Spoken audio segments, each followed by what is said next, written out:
Bom, talvez eu deva falar dos exemplos. Vamos dizer assim,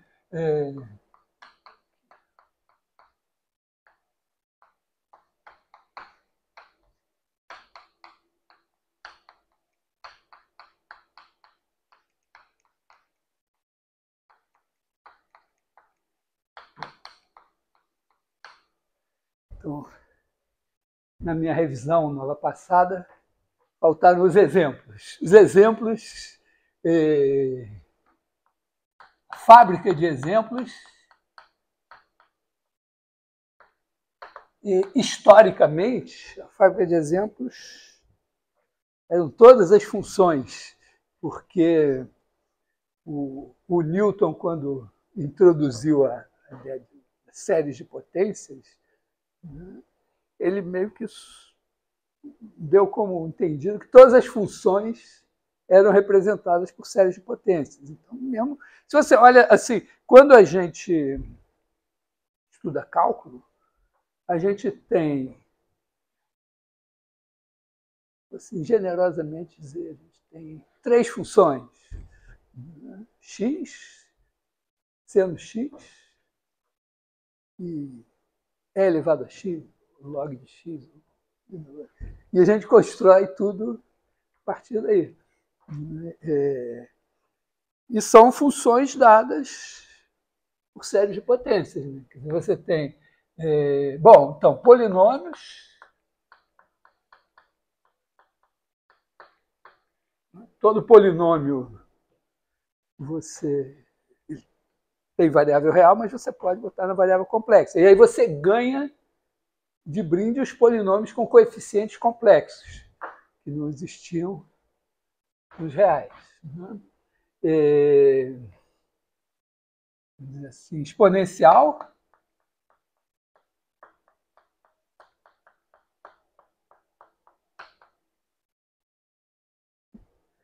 É elevado a x, né? Você define E elevado a z igual somatório de n igual a zero infinito de z elevado a n sobre n fatorial agora com z. A gente quer o z porque é um número complexo. Isso, vamos dizer assim, a gente sabe, né, que se a gente faz E elevado a iθ, isso vai nos dar cosseno θ mais I seno θ. Admitindo algumas coisas, né?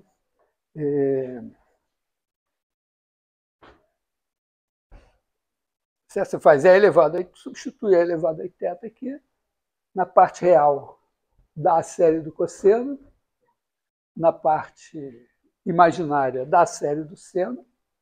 Né? Consequentemente, você tem E elevado a menos iθ igual a cosseno θ menos I seno θ, né? Porque o seno de menos θ é menos seno de θ, e, portanto, você tem, né, E elevado a iθ mais E elevado a menos iθ sobre 2 igual a cosseno θ, E elevado a iθ menos E elevado a menos iθ sobre 2i igual a seno θ. Então, agora, em vez de três funções, a gente só tem duas. Vamos dizer, x, que dá os polinômios, E elevado a x, que dá as funções trigonométricas também, que fazem parte da história. Né? Mas, na verdade, né, o século, já no século XVII, século XVIII e tal, você tem o hábito de representar as funções por séries de potências, mesmo quando é uma função desconhecida. Então, você resolve equações diferenciais por séries de potências e, eventualmente, você está criando funções que não estavam exatamente aqui. Na verdade, toda vez que você pega uma sequência AN, você pode, é uma transformada, né? Transforma uma sequência numa função, digamos assim, você fixa um Z0 e transforma isso em somatório de n igual a 0 a infinito de AN Z menos Z0 elevado a N. Tem uma coisa meio misteriosa, né? É que esses têm raios de convergência, né? Porque, basicamente, né, você tenta majorar isso por uma PG. Quer dizer, você olha para AN Z menos Z0 elevado a N, em módulo, né? Você olha para isso como raiz enésima do módulo de AN, módulo de Z menos Z0, elevado a N. Então, se isso daqui ficar menor que alguma coisa, menor que 1, então você consegue dizer, bom, isso é majorado por uma PG. PG é uma das, generosamente, a gente sabe 10 coisas de matemática, uma delas é PG. Então, se isso daqui, né? Então, se você tiver raiz enésima do módulo de AN, Z menos Z0, menor ou igual que menor que 1, então, tudo bem.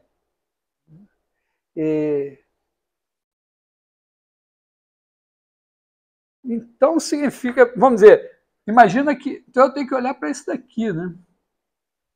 Se raiz enésima de AN ficar menor que alguma coisa, então eu consigo encaixar Z menos Z0 menor que 1 sobre essa alguma coisa, e aí eu tenho pelo menos um raiozinho de convergência. Quer dizer, você fica aqui com o Z0 aqui, tem aqui um raio R,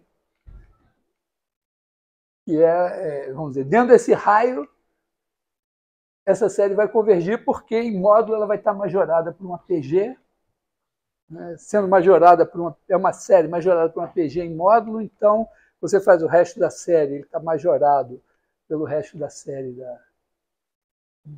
do módulo, que é majorada pela PG, então a sua sequência, a sequência das somas parciais vai ser uma sequência de Cauchy, e nós estamos em R2, sequência de Cauchy converge.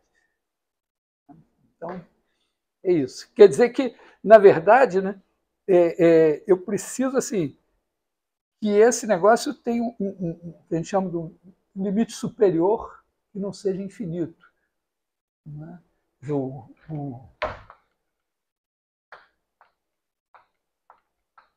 Chamado o limite sup. Né? A melhor ideia de pensar o limite sup é a seguinte: você tem uma sequência. Ela está pingando, sequência de números reais, está pingando na reta real, né? E talvez ela não tenha um limite, mas ela tem pontos de acumulação. Então, vamos dizer, ela tem subsequências que convergem para coisas. Né? O maior dos pontos de acumulação é o limite sup, que pode ser infinito. Mas se ele, vamos dizer, nesse caso aqui, se ele não for infinito, significa que, digamos assim, pega esse limsup aqui,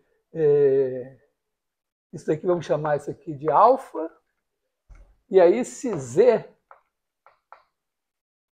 menos E0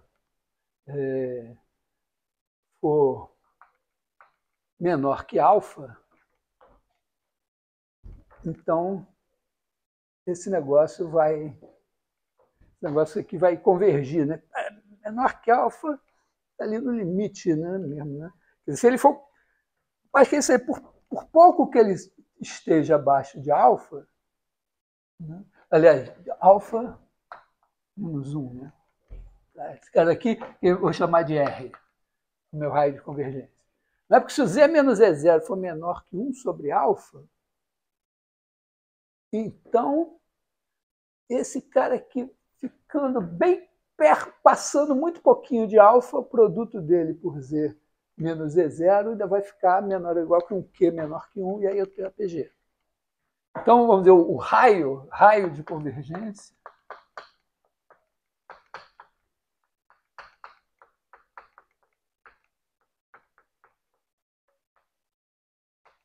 é 1 sobre esse limsup de raiz enésima.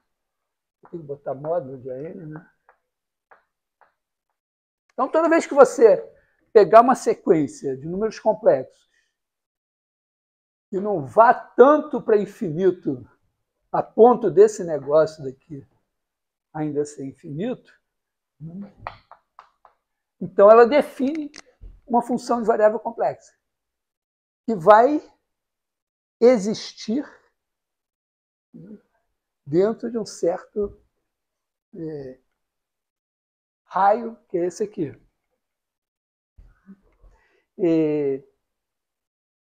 Eventualmente, funções que você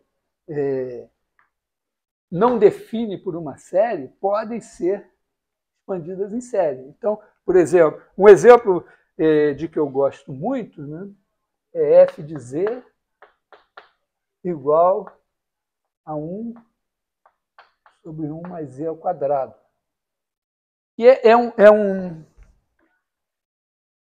exemplo muito interessante, porque quando você olha isso como função real, né, f de x igual a 1 sobre 1 mais x2, isso está definido, vale 1 e 0, vai para 0 e menos infinito, vai para 0 e mais infinito, está definido para todo x. No entanto, quando você expande isso em série, porque tem uma maneira simples de expandir isso em série, né, que é olhar para a soma da PG. Né? Quer dizer, isso daqui é igual a 1 sobre 1 menos E2. Isso aqui é a fórmula da soma de uma PG de razão menos E2. Então, isso daqui é igual a 1 menos E2 mais E4 menos E6 mais... Só que isso vale aqui também. Essa função está definida para todo x, mas essa daqui só para módulo de z menor que 1. Então, acontece... Sim, é analítica, mas... quer dizer, tem uma...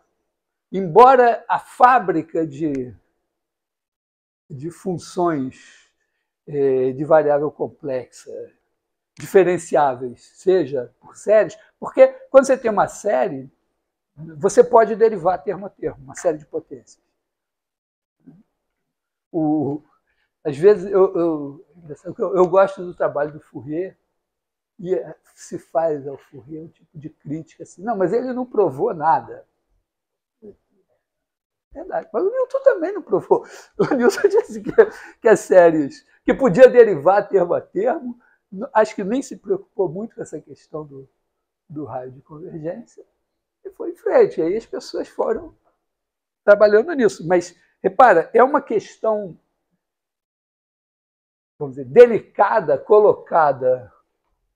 Aqui não, né? Aqui eu estou simplesmente definindo a função por uma série, constatando que ela tem um raio de convergência. Na verdade, tem uma maneira mais sólida de mostrar, sem precisar uma fórmula assim, é observar que se você tem se essa função converge, vamos botar sem o Z0, né? Se você tem, vou apagar aqui esse meu pano.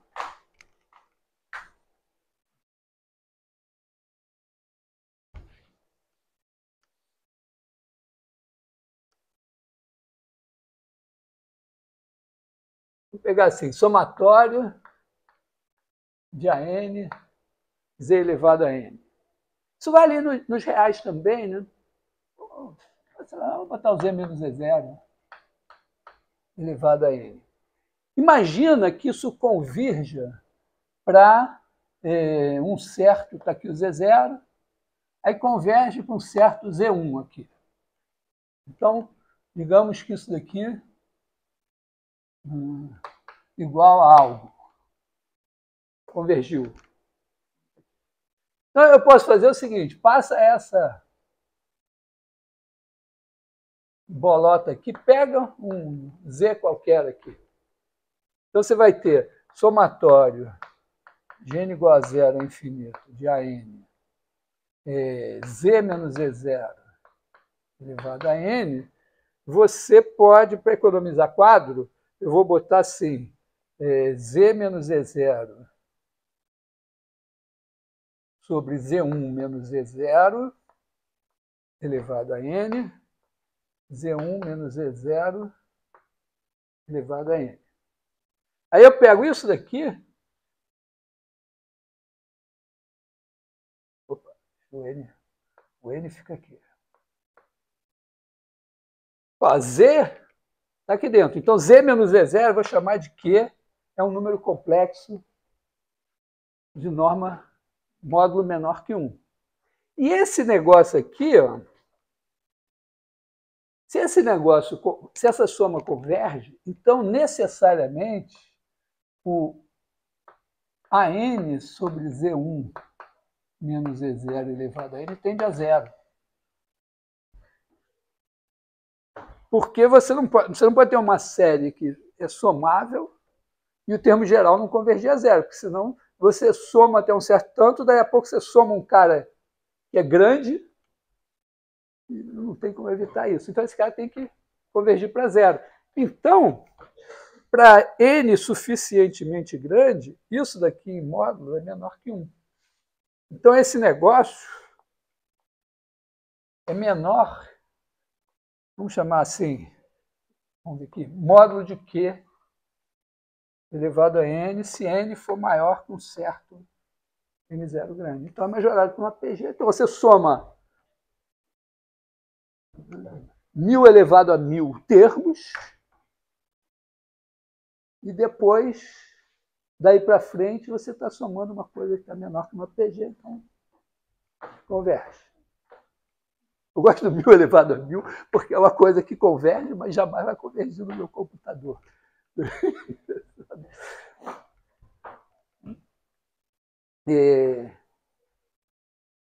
Então, na verdade, olha, se você pode dizer assim, o raio de convergência é o ínfimo, é o ínfimo dos R's, tal que esse negócio converge no disco de raio R.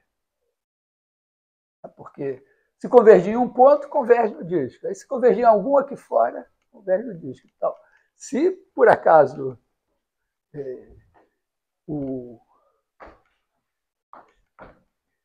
aliás, é o ínfimo, não, é o sup dos R. Se por acaso convergir para todo R, o raio de convergência é infinito. É elevado a Z, por exemplo, tem raio de convergência infinito. Então, beleza. Então isso define coisa. Mas tem funções assim, né? Por exemplo, quocientes de polinômios vão nos fornecer funções que são deriváveis no sentido complexo. E aqui está, vamos dizer, aqui a gente tem na boca a explicação, né? Por que aqui funciona tudo bem, mas na hora que você faz a série não dá certo. É porque no plano complexo isso aqui se anula no denominador. Então, quando você vai olhar, né, Vamos dizer, aqui não tem nenhum... Quando você está olhando aqui no x, nos reais, não tem nenhum problema. Mas se você jogar i ou menos i aqui, dá problema. Então, vamos dizer, isso coloca uma série de questões. Né? Na verdade, é interessante. As pessoas no século XVIII estão trabalhando com números, vamos dizer, com séries de potências, eventualmente com séries de potências de números complexos e tal, mas tem essa coisa da convergência, que não está muito clara, mas não, da série. Quer dizer, porque aqui, por exemplo, é isso. Ó, eu tenho uma função. Tem um número complexo. Não, se eu tiver uma sequência de números complexos, tem a convergência. Eu estou dizendo o seguinte, eu tenho uma função e ela é representada por uma série de potências. Mas esse exemplo aqui me mostra uma função que está definida para todo x, e quando eu faço a representação natural, óbvia, por uma série de potências, a série de potências só converge para módulo de x menor que 1. Se eu olhasse assim para 1 sobre 1 mais E2, e olhasse aqui, não o gráfico, mas estou olhando aqui no plano complexo, aqui está o 1, aqui está o i, aqui está o menos i, aí tudo bem, eu olho para isso, realmente, ó, tem um buraco aqui, se eu botar uma série de centro aqui, eu não posso passar por isso, porque quando a série converge, dentro do raio de convergência da série, eu posso derivar quanto eu quiser. A minha função vai ser contínua, vai ter derivada contínua e tudo. Então, se por acaso essa função se estendesse, porque ela estaria dada por uma série de potências aqui que coincide com isso. Só que esse negócio, quando eu estou chegando aqui, está indo para o infinito. Então, se a minha série passasse daqui, isso aqui teria um limite aqui que não seria infinito. Não pode. Então, toda vez que você tiver a sua função de variável complexa, tiver uma singularidade, isso... Oi?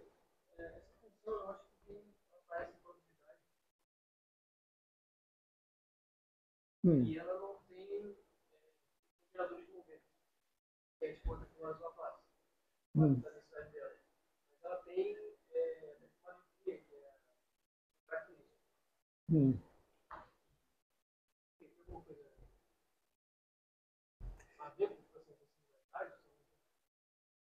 Aqui eu não sei se é isso, porque tem coisas que, não sei se é isso, tem coisas que tem a ver, às vezes, com a função ser integrável ou ser de quadrado integrável, tem umas coisas que dependem, por exemplo, você ter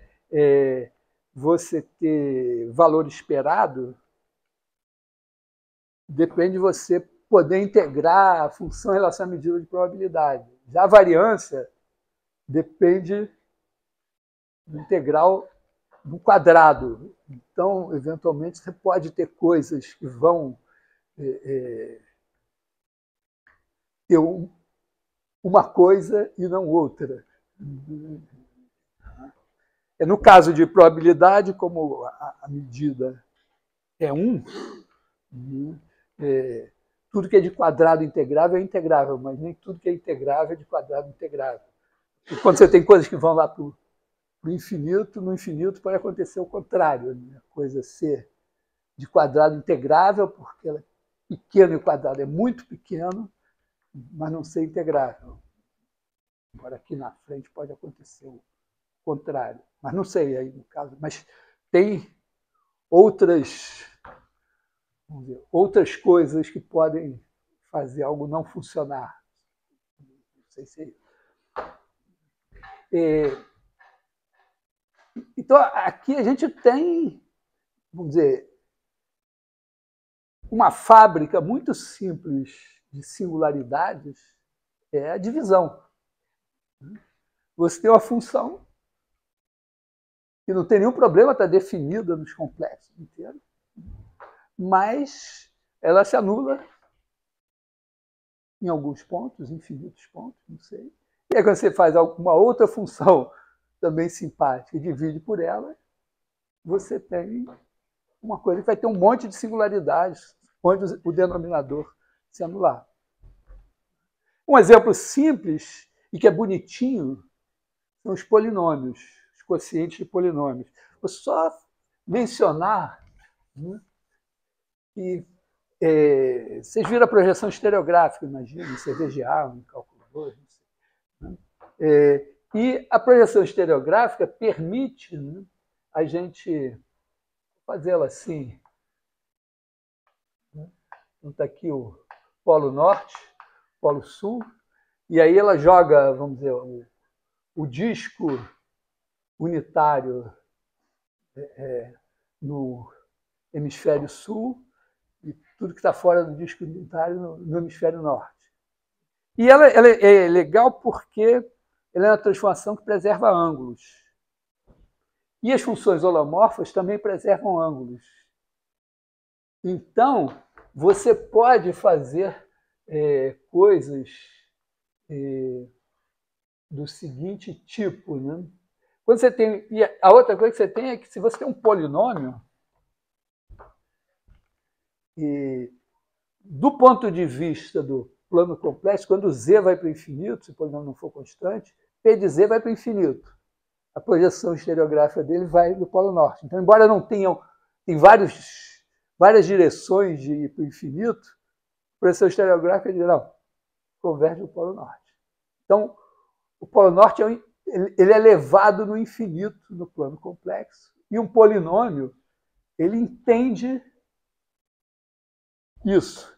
Por quê? Porque quando você vai para o infinito, ou não vai para o infinito. Se você dividir por um polinômio, se ele for para infinito e o numerador não for para infinito também, isso vai para zero.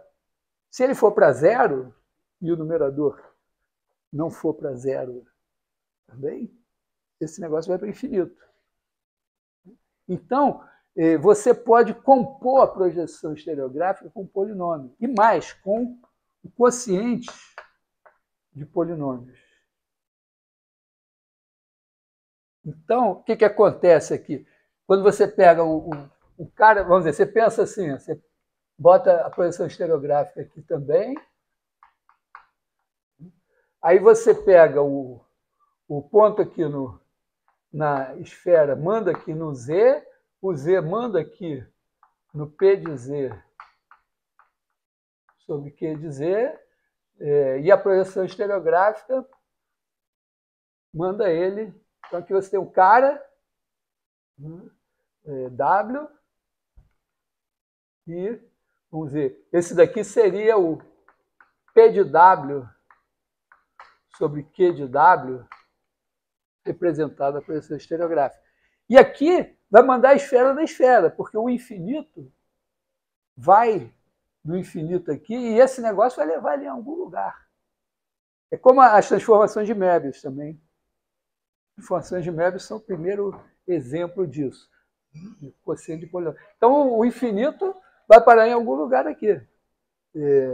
Então, se algum cara... vamos dizer, onde o Q se anula, se o Q se anular, digamos que P e Q não têm os zeros em comum. Então, Q se anulou, então esse negócio foi lá para o infinito e veio parar no Polo Norte. Aliás, veio parar no Polo Norte. Tá? Então, ao mesmo tempo, se o cara veio do Polo Norte, ele foi parar no infinito. Aí você olha o Q de Z, vai para o infinito. Se o P de Z não encarar isso lá no infinito, quer dizer, se o grau de P de Z de P for menor que o de Q, então isso vai para o infinito também. Aliás, não vai para o infinito, isso vai para zero. Tá? Então, se você eliminar, pegar quocientes de polinômios, eliminando zeros comuns e pegando uma fração própria, vamos dizer, o maior grau é o do denominador, você tem coisas assim mais simples, mas Em geral, se você pegar o quociente de polinômios, você tem sempre uma transformação da esfera na esfera, preservando ângulos, bonitinho. Então dá para fazer muitas coisas interessantes. As transformações de Möbius são um caso particular, que elas são as bijeções. A transformação de Möbius, o infinito vai num cara, o zero vai num cara e tal, e tem um cara que vai no infinito, tudo bem. Mas, em geral, você pode ter singularidades que não são tão simpáticas assim, aqui no denominador. Por exemplo, né? Se você fizer uma coisa assim, P de Z sobre E elevado a Z, E elevado a Z, E elevado a Z não, mas vamos dizer, E elevado a Z não, bota alguma coisa assim, sei lá, Z2, Z menos 1, 1 sobre Z2, coisa assim. É no infinito, no zero vai para o infinito. Aí você tem. Aliás, esse é um outro. Os números complexos também servem para a gente entender melhor o que acontece com E elevado a menos 1 sobre x2, porque é um exemplo também esquisito, né? Você tem uma função que faz assim. Então você pode botar ela como zero aqui, ela é sem infinito, mas as derivadas dela são todas zero, então a série de potências dela dá sempre zero. Qualquer. Tem raio de convergência infinito, mas dá uma função que não é essa. O problema é que quando você vem aqui no plano complexo, né, x e aqui y, é elevado a menos 1 sobre x2, tem essa cara. Mas se você fizer E elevado a menos y, 1 sobre y ao quadrado, aí isso dá E elevado a 1 sobre y2. Né? E aí, totalmente diferente. Quando o y tende a zero, isso vai para infinito. Então, na verdade, essa função, se você tentar se estender para o plano complexo, né, fazendo E elevado a menos 1 sobre Z2, ela não tem limite em zero. Por acaso, bem assim, nos reais, ela tem um limite, mas se você vier por outras direções, não tem.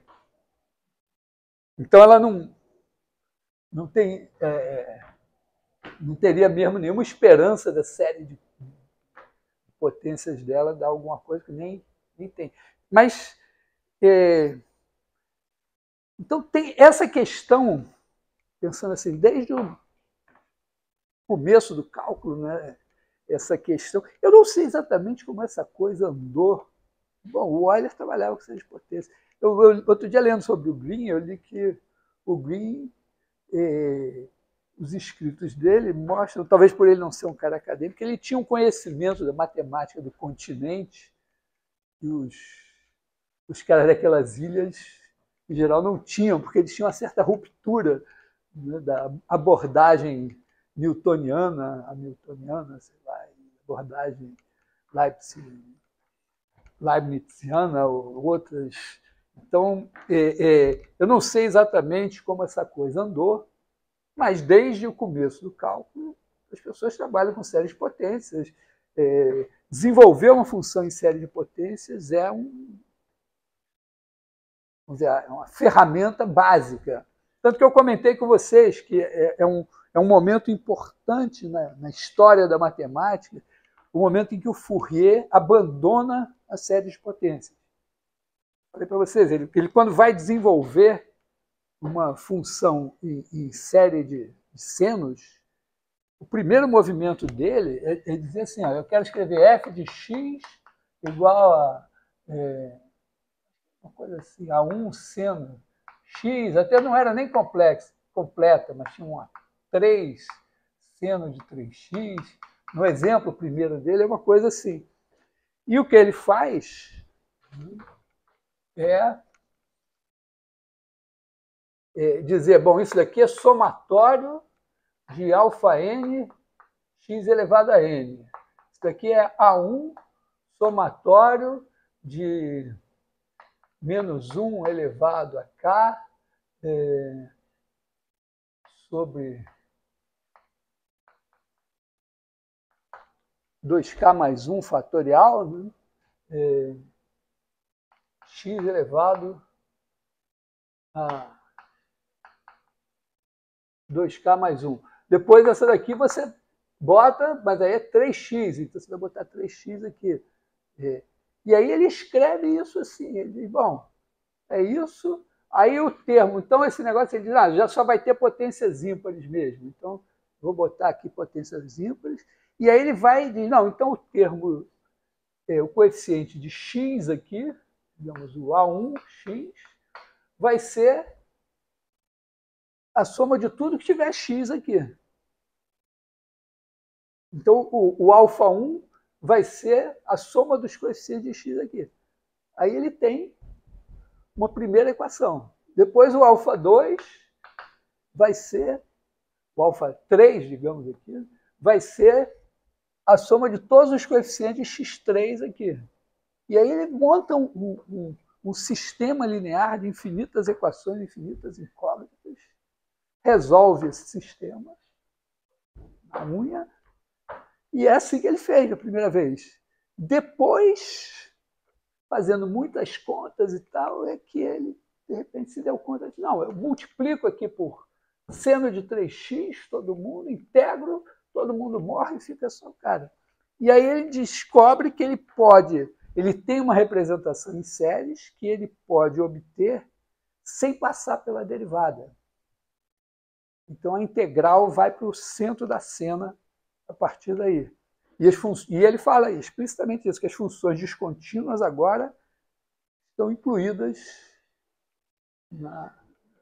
vamos dizer, nos domínios da análise, elas podem participar. Quer dizer, a série de Fourier, ela admite funções descontínuas. Né? Quando você... mas você pode... é super simples você pegar uma função que tem um salto assim, fazer a série de Fourier. Claro, a série de Fourier, quando você trunca, ela vai... Né? E na medida que ela vai tendo umas dificuldades aqui, tem um fenômeno aqui, chamado fenômeno de Gibbs e tudo, mas ela converge para essa coisa. Isso foi talvez o que impediu o Euler e Bernoulli de avançar, porque o Euler disse que o Euler já tinha estudado a equação da onda e tinha entendido que na equação da onda as singularidades se propagam. Então, quando você tem uma onda inicial que tem um bico aqui, ela não vira uma coisa sem bico. O bico anda.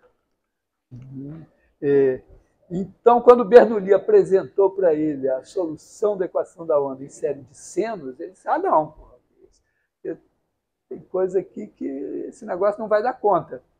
Eles não perceberam que seria possível representar funções assim por séries de senos. O Fourier, na verdade, ao encontrar, ele não provou, ele simplesmente encontrou a fórmula. Ele disse, eu calculei, então pode. Aí depois as pessoas foram atrás fazendo isso. E é curioso, né, que as séries de potências que estavam vigorando há anos tinha esse problema de entender como é que esse negócio do raio de convergência e tal, né? E esse trabalho estava sendo feito por um contemporâneo do Fourier, que era o Cauchy. Os dois eram membros da Academia de Ciências e tudo.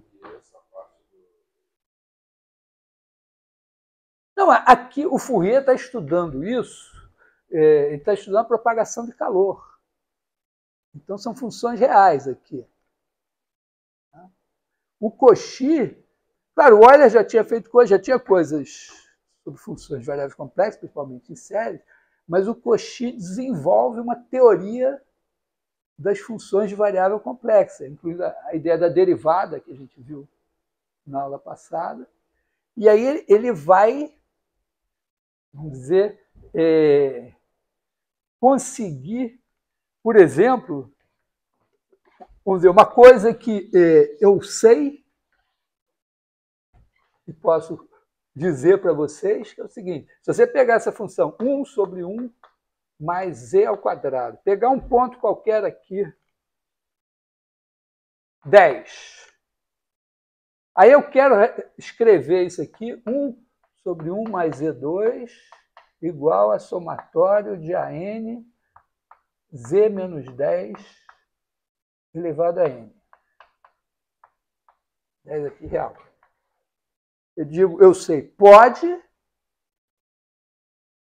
e o raio de convergência dessa série, que eu vou botar aqui de centro, assim, o raio de convergência é raiz de 101.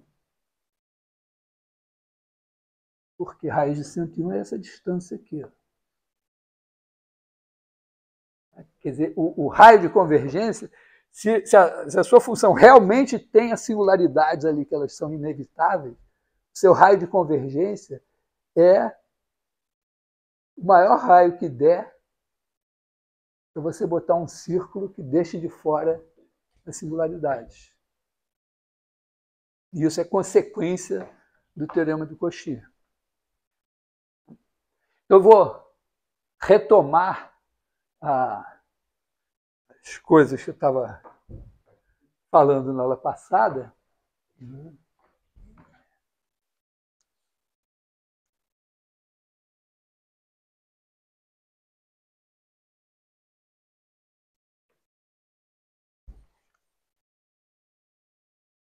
E a gente faz com uma certa vantagem, porque um amigo meu me falou que o Cauchy ele não tinha muito essa noção do plano complexo, não. Ele fez um negócio meio sem geometria, vamos dizer assim, pelo menos no começo. Leva muitos anos ele trabalhando. Eu cheguei a imaginar que o Fourier tivesse se inspirado no Cauchy, mas isso é impossível, porque o Fourier fez as coisas dele antes do Cauchy ter feito o que fez. Então, vou recordar a nossa história. Então, aqui nós temos abertos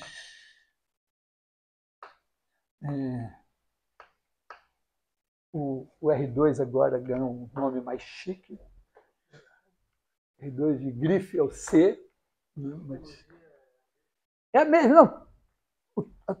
Tudo que não envolve multiplicação, enquanto você não multiplicar, os complexos são o R2. A topologia é a mesma, a soma é a mesma, o produto por escalar é o mesmo. Então, você tem um espaço vetorial R2, com a sua topologia, porque a norma de Z, o modo de Z, é se Z igual a x mais y, isso é a raiz quadrada de x2 mais y2. A gente pode escrever isso assim, né? Raiz quadrada de z barra. Tem uma certa... tem um pouco de onda, né, de você estar nos complexos e não se referir ao R2, para dizer que você está em outro mundo, mas tem também uma certa concisão, né? Você tem coisas que são mais concisas, e tem uma coisa importante em álgebra linear, né? Que o produto escalar, você pode ter o CN, você tem um produto escalar, né? CN, né? Então, se você pegar dois caras assim, Z1, Z2, Zn, pegar... ele pode ser visualizado como R2N, mas o produto escalar dele tem uma coisa meio especial aqui, ó, que é o seguinte: você quer que o produto escalar de um cara por ele mesmo dê real. Então, quando você faz isso daqui, você define assim. Você não define Z1W1 mais ZNWN, porque, digamos, se fosse N igual a 1, ia dar Z vezes W, e quando você fizer Z vezes Z, não dá a norma de Z. Então, você bota aqui. Pois é, aí você perde, né? Já, vamos dizer, se você fizer isso aqui, o Z escalar W, né? Quando você troca e bota W escalar Z, você tem que botar a barra aí. O conjugado. Em particular, né, você tem aqui, ó, quer dizer, se o Z1, se esse cara aqui é x1 mais y, y1, e esse cara daqui é, sei lá, A1 mais I, B1, quando você multiplica esses caras, né, você tem x1A1. Aqui, como você vai pegar o conjugado, você vai ter mais y1B1. Mas você ainda vai ter mais A1, Y1 menos B1, X1 I. Então, quando você fizer o produto escalar, você vai ter uma parte real do produto escalar, que é o produto escalar em R2N. Menos. É porque eu vou multiplicar pelo conjugado. Então, eu vou multiplicar por A menos BI. Tá? Então, você vai ter, na hora que você somar esses caras todos, se você pensar isso, vamos dizer, cada complexo aqui, como R2, você está em R2N, então o produto escalar tem uma parte que é o produto escalar de R2N, mas tem uma outra parte aqui, né, que você pode reconhecer, pelo menos uma coisa que dá para reconhecer é o seguinte: se você botar XY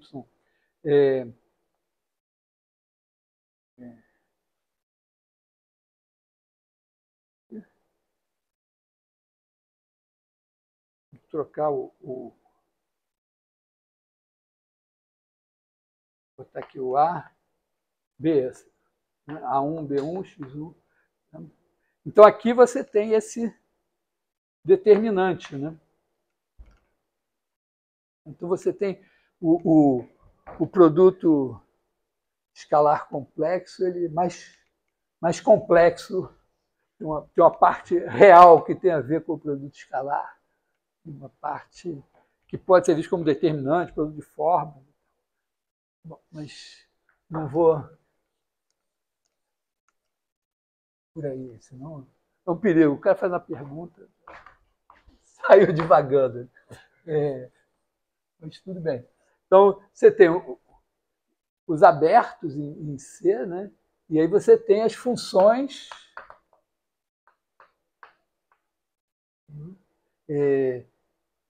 nós vamos considerar, vamos dizer, holomorfa. Quer dizer, as funções holomorfas significa o quê? Que para todo Z pertencente a ômega, existe f' de Z igual ao limite quando h tende a zero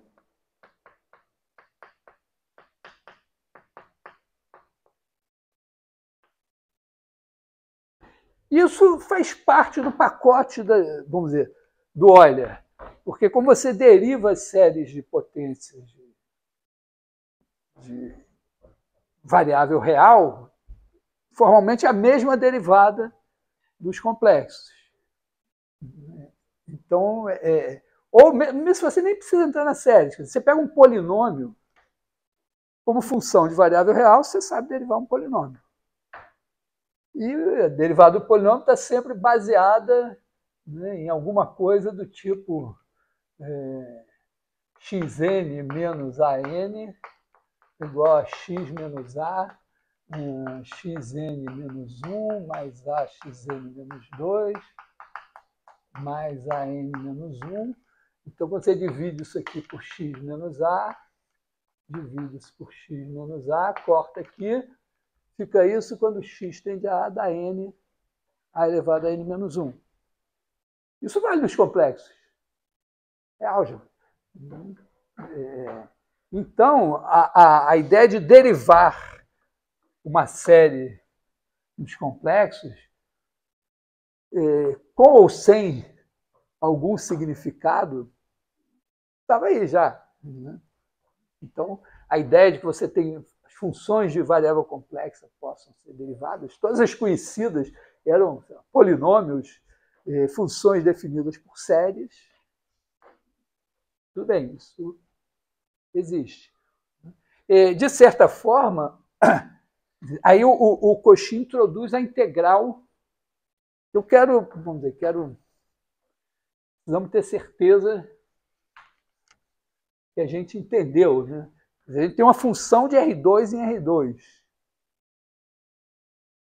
Uma F é uma função de R2 em R2. Ou de ômega contido em R2 em R2. Ela tem uma derivada. Essa derivada aqui a gente entendeu, né, que F' de Z é uma coisa da forma A mais BI. Que ela satisfaz, né, o F de Z mais H igual a F de Z mais F' de Z H, mais um resto, que é alguma coisa, epsilon de H vezes H, com epsilon de H tendendo a zero. Então, isso daqui também é derivável. F', vou pensar assim, vou escrever aqui o G. G. Então, G' de Z é a derivada que eu tenho de R2 em R2. Então, imagina que eu tenho essa G, né, e que eu tenho a G'. Que é a minha F de Z. Eu conheço essa F, eu quero recuperar a Z. Então, eu posso fazer exatamente a mesma coisa, né? Pego aqui um ponto A, digo G de A igual a π vezes I, quiser, né? Pego aqui agora um X qualquer, ou um Z qualquer aqui, faço uma curvinha, vou chamar aqui de B. Faço uma curvinha aqui, C, e eu integro a derivada aqui no sentido de que, se eu fizer G de C de T e derivar em relação a T, isso vai ser G' de C de T aplicado em C ponto de T. Agora, em vez de ser o gradiente escalar esse, é a matriz jacobiana multiplicada por esse cara. Mas a minha matriz jacobiana corresponde a pensar o G' como o F do C de T, e ela age sobre os vetores multiplicando, pensando isso aqui como um número complexo. Então, se eu quisesse, né, G de B menos G de A, certo? Aqui é uma função em R2. Então, está aqui o G de A, o G de B está aqui. G de B menos G de A eu obtenho integrando isso. São duas componentes, mas isso aqui vai ser igual a integral de A até B. Né? Isso aqui é igual a C de A, isso aqui é igual a C de B, de A até B, do meu G' de C de T, C ponto de T, dt. Que vai ser a integral de A até B de F de C de T, C ponto de T, dt. A única coisa é que eu vou olhar isso aqui como um número complexo, isso aqui como um número complexo, vou multiplicar. Então, isso aqui eu vou chamar de integral sobre C de F de Z dz. Toda vez que eu estou fazendo uma integral assim, eu estou fazendo uma integral de linha. Calculando duas energias, vamos dizer assim. E claro, né, mas nesse caso, como eu tenho a G, isso daqui me dá o G de B e o G de A. Então, quando eu tenho a F, eu posso procurar a G olhando para essa integral. E eu sei que se eu só tenho a F, essa primitiva só vai existir se essa integral independer do caminho. Ou seja, se a integral, se qualquer caminho fechado for zero. Então, esse é a coisa crucial para ligar isso aqui com isso aqui. Eu não estou integrando uma F qualquer. Eu estou integrando uma F que tem derivada no sentido complexo. Então, quando eu olhar para essa integral aqui, né, eu aprendi dessa história daqui, né, que isso aqui vai me dar... Bom, o que é isso? Né? Isso aqui é F1 de C de T mais I F2 de C de T. A minha F é igual a F1 F2. Então, essa integral aqui, e a minha C de T, vou escrever C de T igual a X de T mais IY de T. Então, isso aqui vai me dar integral de A até B de F1 mais I F2 vezes X mais IY dt. Tá? F1 e F2 dependem de X e Y dependem de T.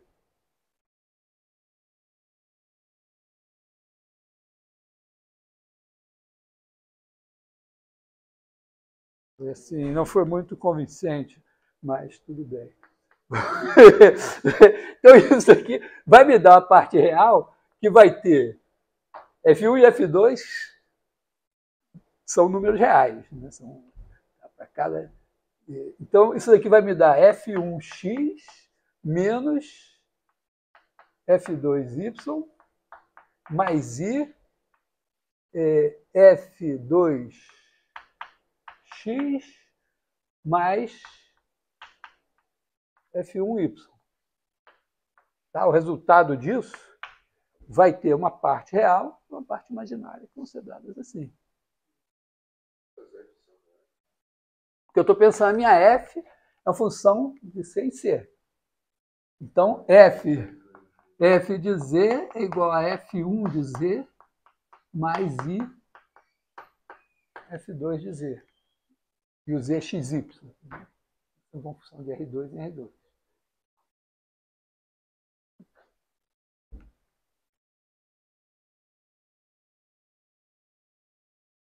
Só que a minha pergunta, né? Pergunta que eu tenho que me colocar aqui, se eu não tenho a G ainda, né? Só tenho a F. Então, a minha pergunta é, será que essa integral independe do caminho? Mas eu tenho o fato de que F' de Z é igual a dρ F1, dρ X, dρ F2, dρ X, dρ F1, dρ Y, dρ F2,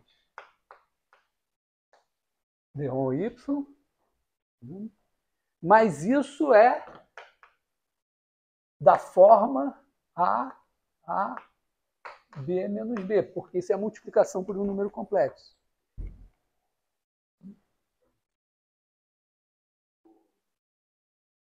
Isso aqui? Cadê o I?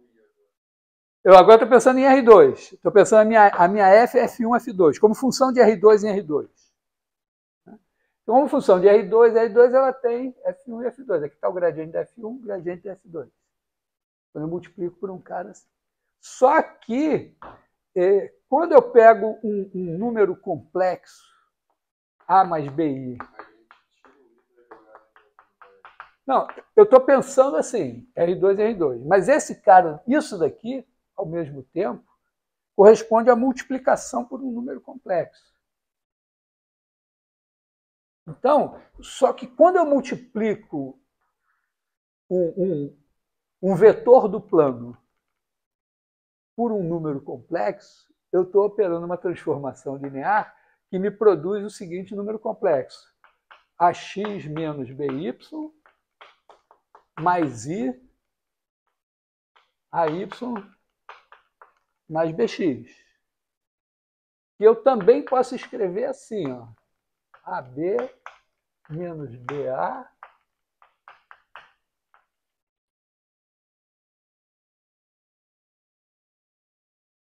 Então, o que eu estou dizendo é o seguinte, olha, esse cara daqui, visto como transformação linear de R2 em R2, ele é isso. Mas como ele é a multiplicação por um número complexo, ele forçosamente tem que ter essa forma. E isso é o que a gente chama de equações de Cauchy-Riemann. Significa que esse cara é igual a esse daqui é menos esse.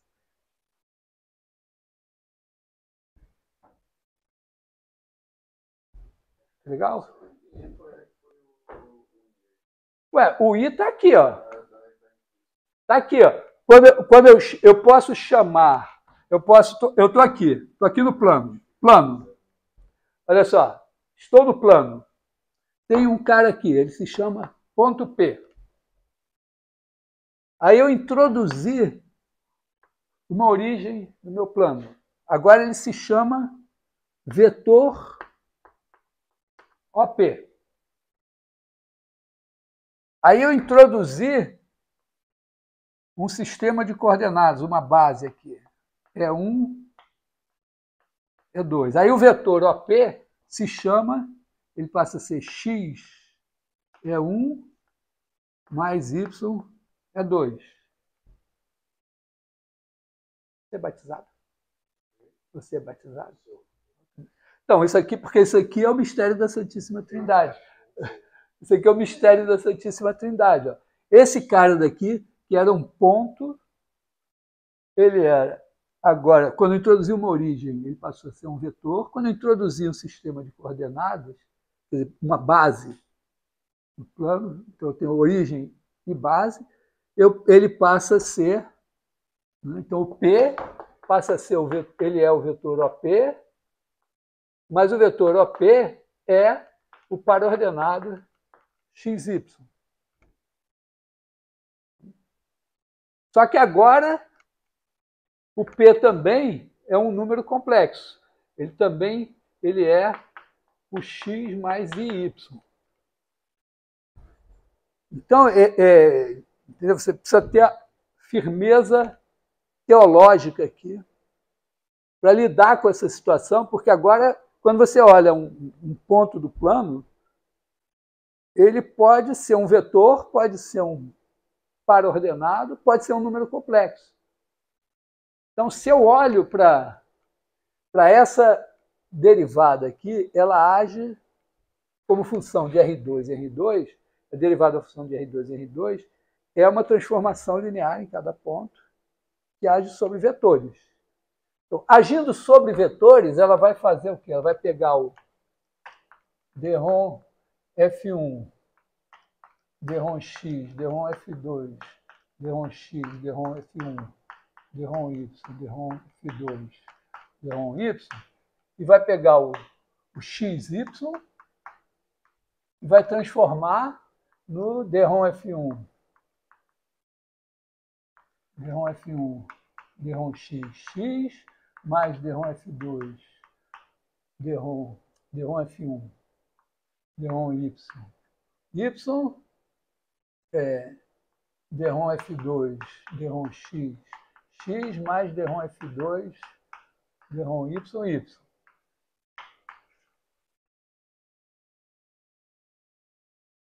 Mas, ao mesmo tempo, isso daqui, visto como número complexo, tem que ser uma coisa, um A mais BI.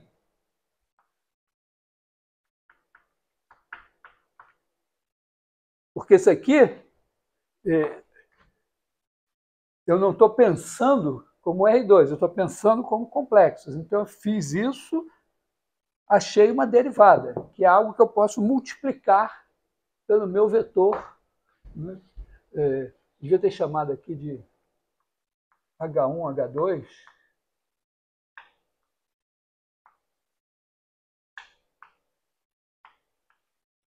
Então, esse cara daqui ele vai multiplicar pelo vetor H, que é H1 mais IH2. E isso vai me dar AH1 menos BH2 mais BH1 mais AH2. Que é, agora, se eu voltar a pensar isso como um vetor de R2, ele tem essa coordenada e essa daqui. Então, ele é, como vetor de R2, ele é isso aqui. E isso daqui você obtém assim. Então, significa que essa matriz aqui tem que ter essa forma. E essa forma significa que este é igual a esse e esse é igual a menos esse.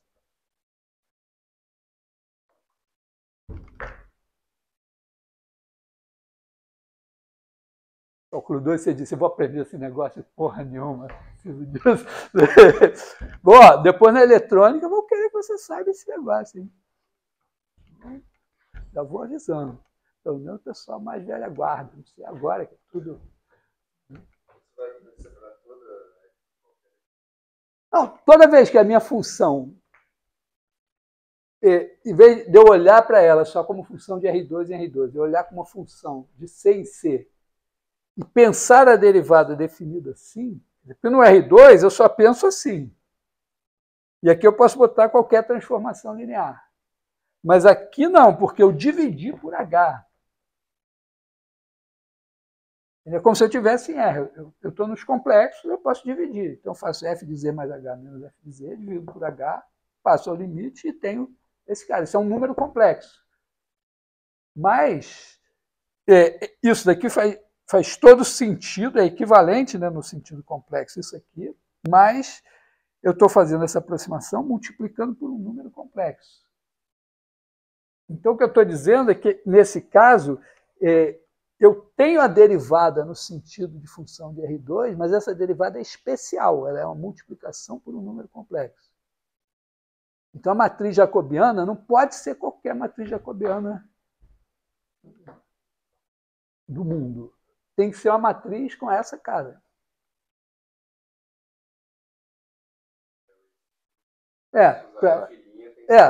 Tem que ter essa cara. Então, significa que quando a minha F de ômega em C é holomorfa, no caso aí é só diferenciável nesse ponto. Essas duas funções aqui, as derivadas que você obtém, têm uma relação, que é isso é A, isso é A. Então, esse é igual a esse. Esse é B, esse é menos B. Então, esse é menos esse. Se numa... se numa vizinhança de um ponto você tiver uma coisa assim, então você pode dizer, ó, minha derivada está sendo dada por um número complexo. Então, minha função é diferenciável no sentido complexo.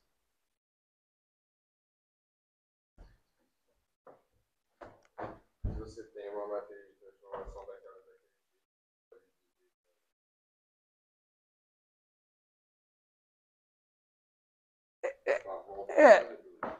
Não, vale assim, naquele ponto, naquele ponto você pode dizer que você tem a derivada nos complexos, porque você tem essa aproximação assim. Né?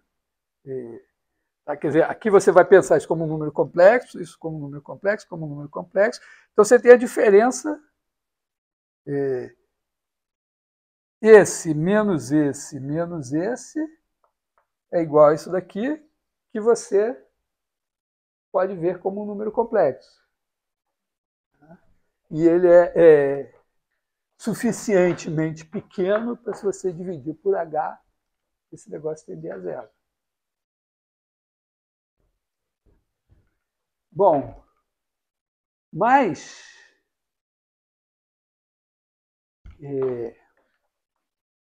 a gente olha para isso daqui. Então nós, vamos dizer, vencemos essa parte. Aí eu estou lá adiante, estou calculando a integral de f de z dz sobre a curva C. E, na verdade, eu quero saber o seguinte, se quando essa curva for fechada, esse negócio vai dar zero. Então, eu tenho estou aqui em ômega, tenho aqui uma curva fechada C. Aí eu digo, pô, supõe que essa curva, que aqui não tem nenhum buraco. Então, essa integral da curva fechada tem que ser integral da derivada exterior. Aqui. No caso, a derivada exterior é como se fosse o rotacional restrito ao plano. Então, é como se eu tivesse aqui uma função F1. Tá? Uma função F1, F2, 0. O rotacional desse negócio é F1 de XY, F2 de XY, 0. Né? Então, quando eu fizer o rotacional aqui, J, K, dρ X, dρ Y, dρ Z, F1, F2, 0, eu vou começar derivando 0 em relação a Y, dá 0. Derivando F2 em relação a Z, dá 0, porque F2 não depende de Z. Então, eu vou ter 0 aqui. Quando for no J, eu vou fazer derivada de F1 em relação a Z, dá 0, porque F1 não depende de Z. Derivada de 0, 0. Então, eu vou ter 0 aqui.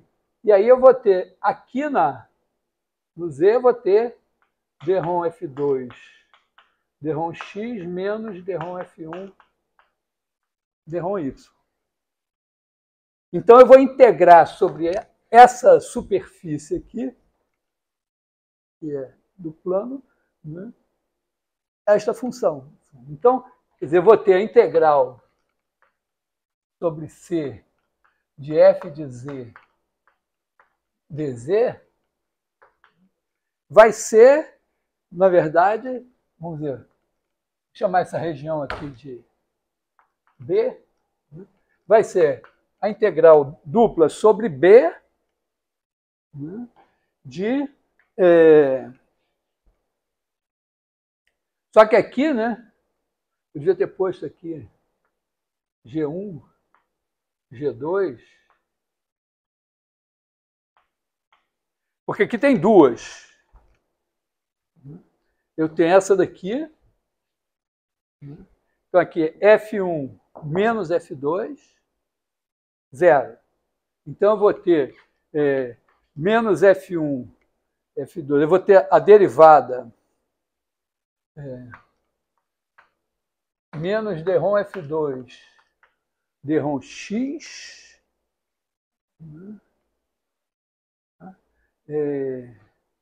mais aqui,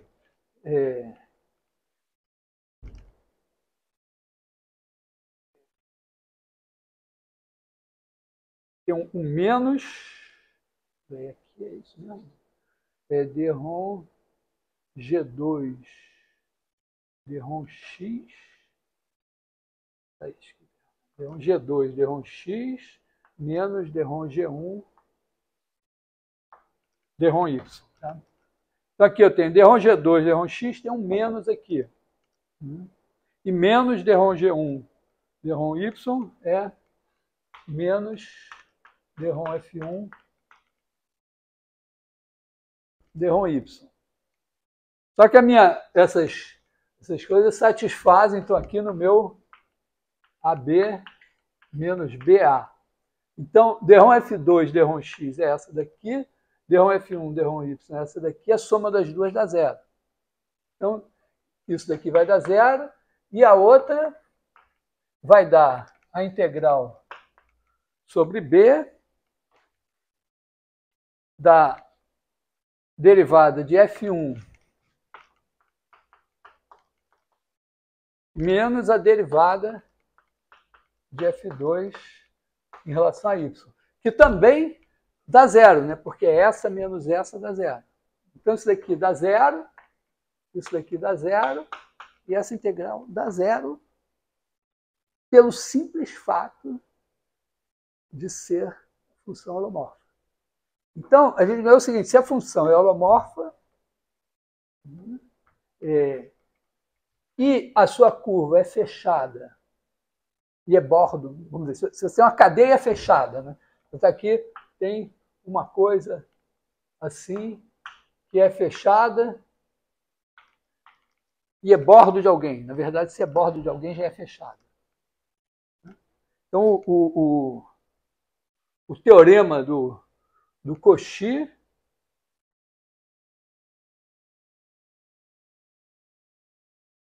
é isso, né?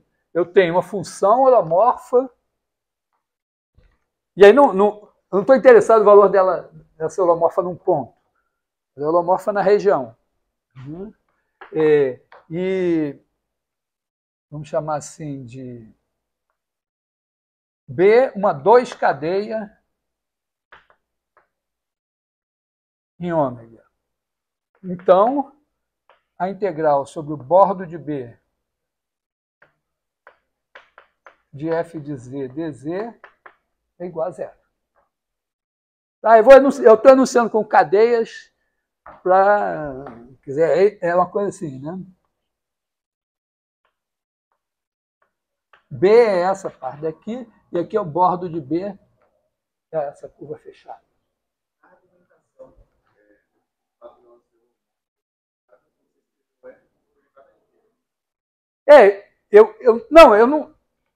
Eu não sei se f é derivada de g, mas eu quero que seja. Para ser, eu preciso que essa integral sobre um caminho fechado seja zero. Então, eu fiz isso aqui, integral sobre um caminho fechado, mas aí eu cheguei à conclusão que quando eu tentava usar o teorema de Green, estava tudo ótimo. Então, o único problema que eu posso ter é se meu caminho fechado tem um buraco lá no meio que eu não posso garantir o teorema. Então, se eu tiver uma curva fechada que não tem nenhuma singularidade aqui dentro, que é como a gente usa mais das vezes, eu não tenho problema. Que horas são? 11h45. Ô, Fred, você vai para casa estudar hoje, né? Não faz nada, mas ele respondeu automaticamente que sim. Tá bom. Entendi. A resposta não necessariamente tinha que... Você não vai para a prova aí, ó. Cara aí, ó.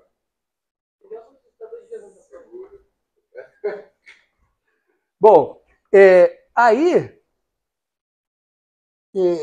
é claro, quando eu sei que uma função é derivada de alguém, eu sei que a integral da curva fechada é zero. Então, vou pensar assim, imagina que eu sou o Cauchy e eu tenho assim, uma f de z igual a somatório de n igual a zero a infinito de an z elevado a n. A função tem derivada e tudo. Então, olha só, se eu fizer, pensa assim, está aqui o zero, vou fazer uma curvinha.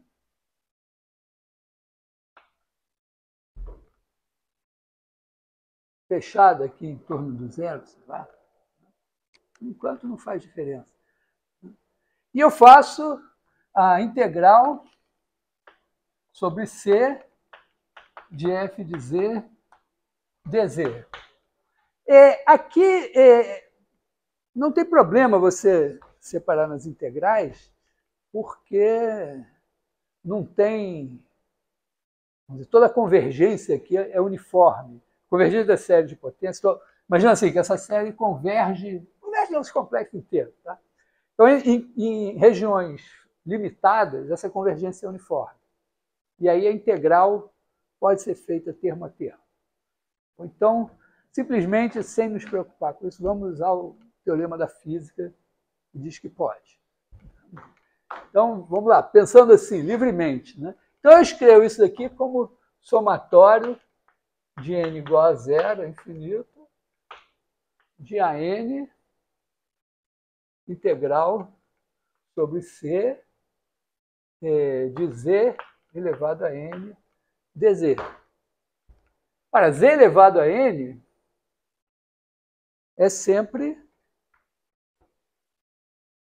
derivada de alguém. Mesmo que N seja zero. Então, todas essas integrais aqui dão zero. Então, isso aqui dá zero. Então, de certa maneira, eu estou transformando esse teorema numa trivialidade se eu admito que as minhas funções holomorfas são dadas por série. Claro que se a minha função holomorfa for dada por série, mas ela tiver uma singularidade aqui, eu já tenho que me preocupar, porque, tá certo? Aqui eu estou supondo que ela é dada por uma série só. Quando tem uma singularidade, eu vou ter um ponto aqui que vai ter uma série que desenvolve só, cobre esse pedaço, outro que cobre outro pedaço. Eu não vou ter uma série única para representar a minha função, mas é um primeiro passo. Um segundo passo é o seguinte: imagina que eu faço f de z sobre z. Eu crio uma singularidade aqui em zero. Então, aqui, eu vou ter Zn menos 1. Para n diferente de zero, né? Então, isso aqui, vamos escrever assim, isso aqui vai ser A0 sobre Z, mais A1, mais A2Z, mais A3Z2, etc. Todo mundo aqui é derivada de alguém, menos esse cara. Então, todas essas integrais aqui vão dar zero, exceto essa daqui. Quer dizer, isso aqui vai dar A0 integral sobre C de 1 sobre Z dz.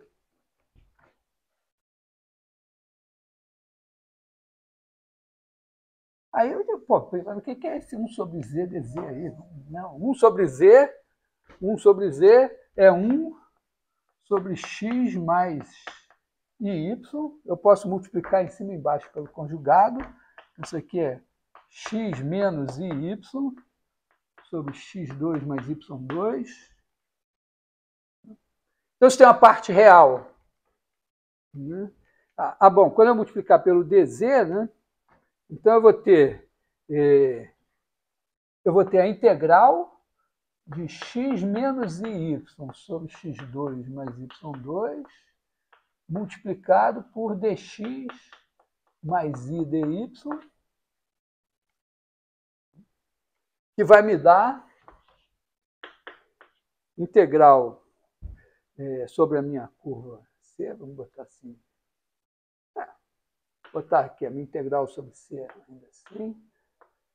Então, aqui eu vou ter x dx mais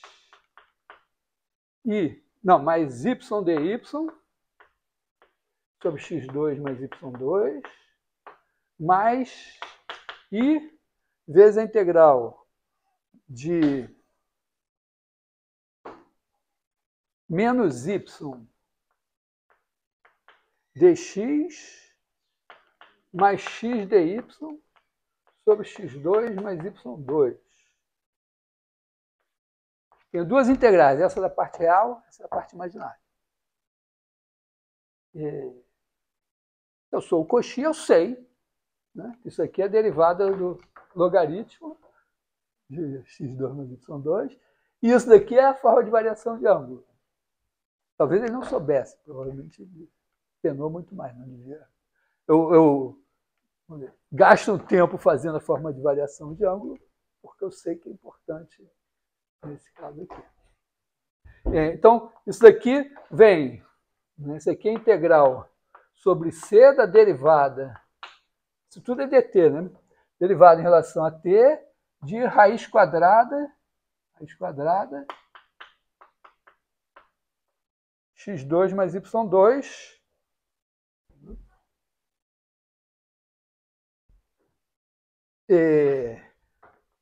mais, vamos dizer, de ddt disso daqui, dt, mais a integral sobre C de menos y dx mais x dy sobre x2 mais y2. Como isso é derivada de alguém, uma primitiva, se a curva é fechada, dá zero. Senão, dava... Aqui, peraí, faltou log, né? Não falou nada, faltou log.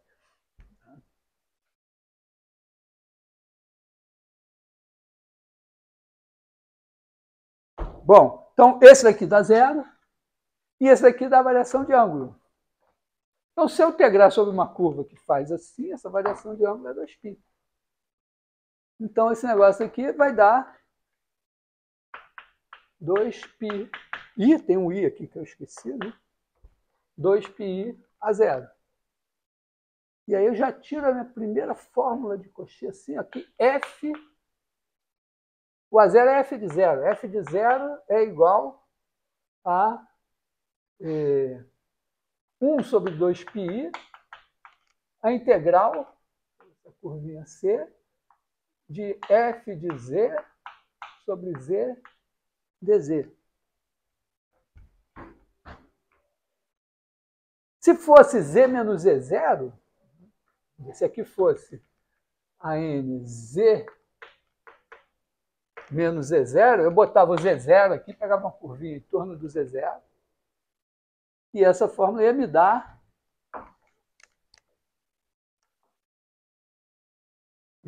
que o f de z0, quer dizer, o a0, que é o f de z0, porque, na verdade, eu estou pensando assim, eu não tenho, agora eu penso assim, eu não tenho a série de potências, mas se eu tivesse, daria isso. E o a0 é o f de z0.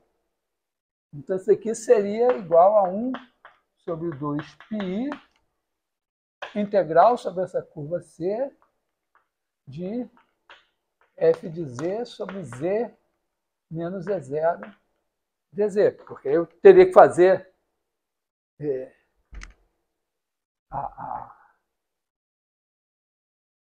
né? Tem que dividir por z menos z0 para fazer essa conta. Né?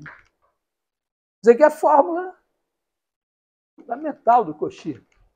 Porque, digamos assim, demonstrei roubando porque eu supus que a minha f era dada por uma série de potências. Mas olha o potencial da parada aqui. Usando... digamos assim que essa curva aqui é um círculo de raio R aqui.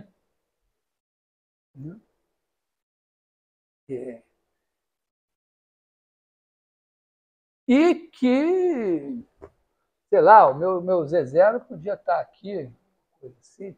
Né? Eu posso transformar isso aqui numa soma de PG e fazer... Eu tenho uma coisa assim, ó. Digamos que eu botasse assim zeta, vou de zeta aqui, de zeta, para pegar essa curva zeta aqui. O fato de que essa conta deu isso não dependeu do Z0 estar no centro do círculo. Só dependeu de estar dando uma volta. Então, imagina que eu tivesse feito, exposto o círculo de centro Z0, mas tivesse feito isso aqui pensando no z. Então, fiz essa integral aqui, né? E eu estaria aqui com zeta menos z e f de z. E aqui teria o z0. Aí eu olho para esse 1 sobre zeta menos z e escrevo assim, 1 sobre zeta menos z0 menos z menos z0.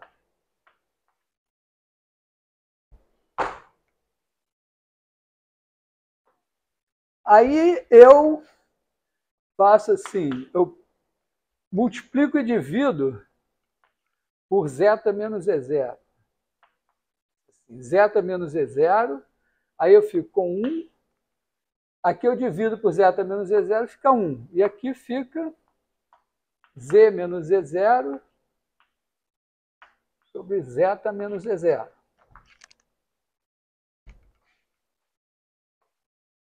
Só que o meu z está aqui. Essa distância aqui, ó, é menor do que essa aqui para qualquer zeta aqui. Então, isso daqui é uma soma de uma PG de razão menor que 1. Então, eu posso escrever isso daqui como 1 sobre zeta menos z0 vezes o somatório de n igual a 0 a infinito de z menos z0 sobre zeta menos z0 elevado a n. Então, eu posso tacar isso aqui dentro, ó, escrever assim, isso aqui repara que este cara daqui, vou ainda escrever assim, somatório de 1 sobre zeta menos z0 elevado a n mais 1, z menos z0 elevado a n. O z menos z0 aqui não está participando da integral. Ele pode pular fora da integral e ficar com isso aqui. Então, isso aqui vira somatório de n igual a 0 a infinito de 1 sobre 2πi integral sobre c de f de zeta, zeta menos z0 elevado a n mais 1 d zeta,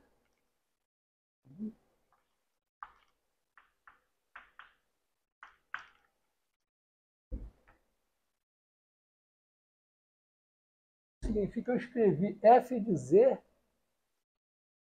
como uma série de potências z menos z0 elevado a n. Então, esse cara daqui, se esse negócio for uma série de potências, esse cara é o AN. Né? F de z, se fosse dado por uma série de potências, por essa mágica toda que eu fiz aqui, seria dado assim. Então, esse cara é o AN. Então, significa que eu posso expressar, se eu tenho a função f, eu posso obter os coeficientes da série de potências dessa função só com essas integrais.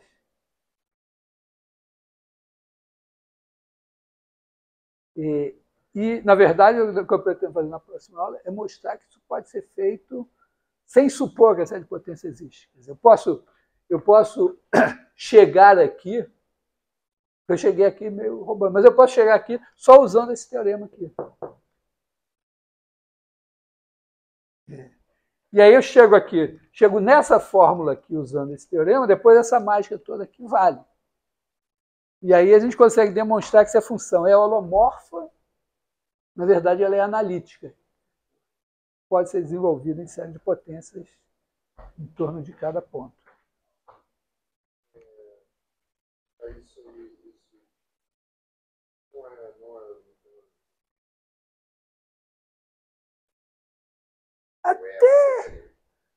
Até tem no seguinte sentido, tem uma ligação simples, né, que é o seguinte, né, E elevado a IZ é igual a cosseno, vou botar assim, E elevado a IZ é cosseno Z mais I seno Z.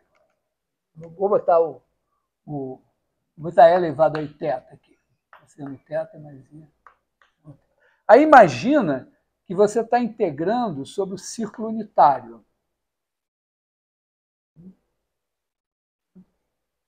E aí você tem aqui uma coisa que é somatório de AN